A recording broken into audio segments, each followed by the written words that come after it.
Oke, Assalamualaikum warahmatullahi wabarakatuh. Perkenalkan, nama saya Priyanggara Ardiansa, prodi S1 Manajemen 2A Malang. NIM saya 241220027. Di sini saya akan mempresentasikan tentang tugas akhir semester aplikasi komputer.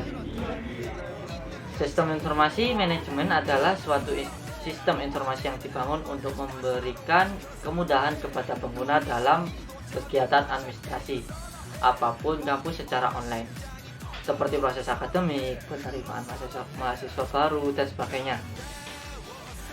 Lalu sistem ini juga dapat berfungsi sebagai pendukung untuk analisis data dalam menentukan keputusan kampus itu sendiri. Pemanfaatan teknologi informasi komunikasi menjadi vital dan sangat menentukan kemajuan organisasi sebuah lembaga pendidikan dalam menghadapi persaingan global di saat ini.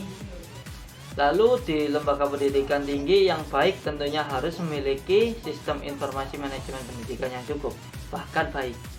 Lalu memberikan pelayanan terima kepada seluruh civitas akademika seperti mahasiswa, tenaga pengajar, pengelola, maupun pemangku kepentingan umum. Lalu demi memberikan pelayanan prima bagi seluruh civitas akademiknya, maka sistem informasi terintegrasi kini mulai menjadi kebutuhan yang penting bagi universitas itu sendiri. Mengingat proses manajemen kampus, lalu adanya banyak lingkup yang harus dikelola oleh perguruan tinggi, dan sistem pendaftaran, perencanaan, studi aset, perpustakaan, hingga keuangan itu sendiri.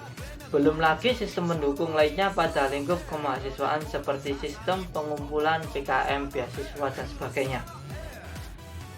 Setiap sistem memiliki fungsi sendiri-sendiri, terutama dalam penanganan data, seperti sistem informasi akademik yang menangani data perkuliahan mahasiswa, sistem kepegawaian sendiri yang menganalisis kepegawaian dalam lingkup kampus itu sendiri, dan ada sistem penjaminan mutu yang berfungsi mendata dokumentasi untuk pelaporan ke BAN atau PT.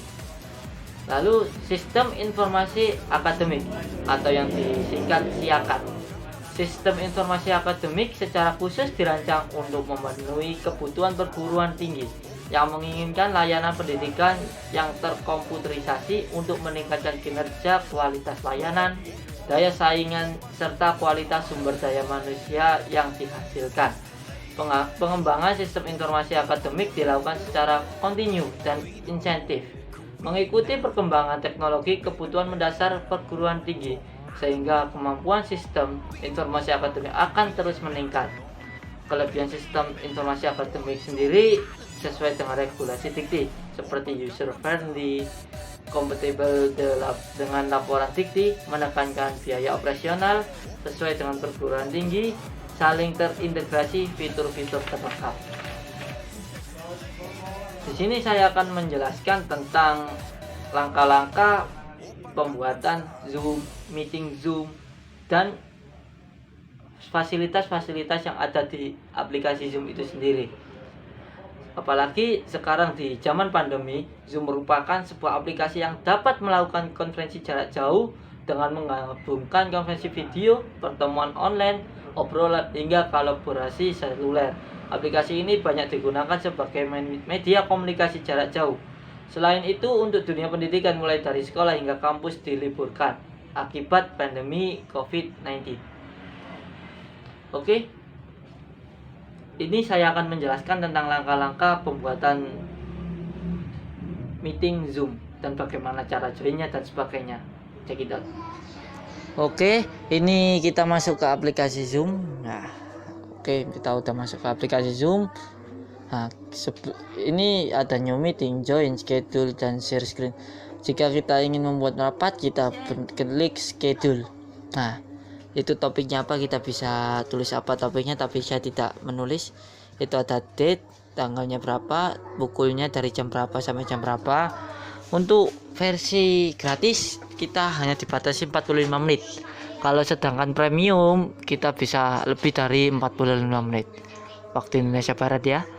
Itu ada passcode, passcode-nya yaitu bertujuan untuk merahasiakan atau memberikan password kepada orang-orang yang sudah mengetahui nomor ID Zoom kita. Oke, kita masuk terlebih dahulu ke aplikasi, ke schedule yang sudah kita buat. Kita otomatis masuk ke halaman Gmail, yaitu yang bertujuan untuk siapa rapat ini akan kita undang. Berhubung saya tidak akan lewat email, kita akan mengirimnya lewat WhatsApp. Kita salin semua kodenya, itu ada meeting ID kita dan passwordnya kita. Klik salin. Oke, klik salin. Sudah salin, kita home terlebih dahulu, lalu kita cari ke aplikasi WhatsApp-nya kita. Aplikasi WhatsApp ini mana ya? Saya cukup bingung ini. Kebanyakan aplikasi ini. Oke, scroll. Oh, ini. Kita klik dulu. Nah, berhubung saya akan mengadakan rapat dengan Mas Amir Fathah, kita tanya Mas Amir Fathah. Oke, klik Amir Fathah. Link tadi yang udah kita salin, kita paste dan kita kirim ke Mas Amir Fathah. Oke, sudah kita kirim. Kita masuk lagi ke aplikasi Zoom-nya untuk memulai rapat yang akan kita laksanakan. Oke, klik start sebagai langkah awal memulai rapat di meeting Zoom. Oke, masih loading ya, harap bersabar. Ini fitur-fiturnya. Ada fitur audionya, ini kamera. Oke, bisa kita lihat. Oke, saya tutup lagi ya biar gak kelihatan ya. Ini lalu klik yang itu partisipan.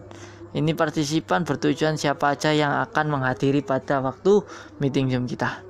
Lalu itu ada titik 3 sebagai ada chat, itu sebagai jika kita ada pertanyaan kita bisa melalui chat. Lalu ada simbol-simbol seperti raise hand dan sebagainya. Oke, kita tunggu terlebih dahulu Mas Amir Fathah. Oke, kita bisa lihat habis ini Mas Amir Fathah akan masuk ke Zoom itu.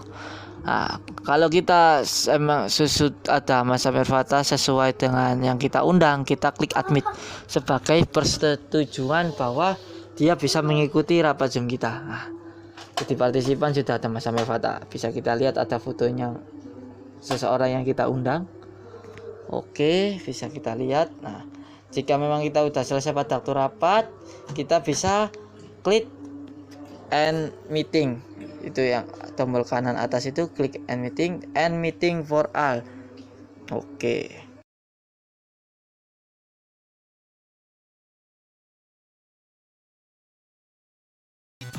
Oke, itu tadi sedikit tips and trick bagaimana cara membuat meeting Zoom, fasility apa aja yang ada di aplikasi Zoom dan sebagainya.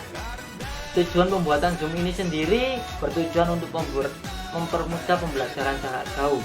Apalagi di masa pandemi ini banyak sekali sekolah-sekolah ditutup, perusahaan tutup, dan terpaksa untuk melakukan pekerjaan di rumah.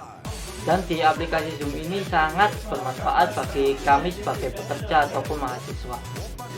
Lalu dapat membantu semua kalangan, khususnya mahasiswa dalam melaksanakan kuliah online seperti yang saya sebutkan tadi.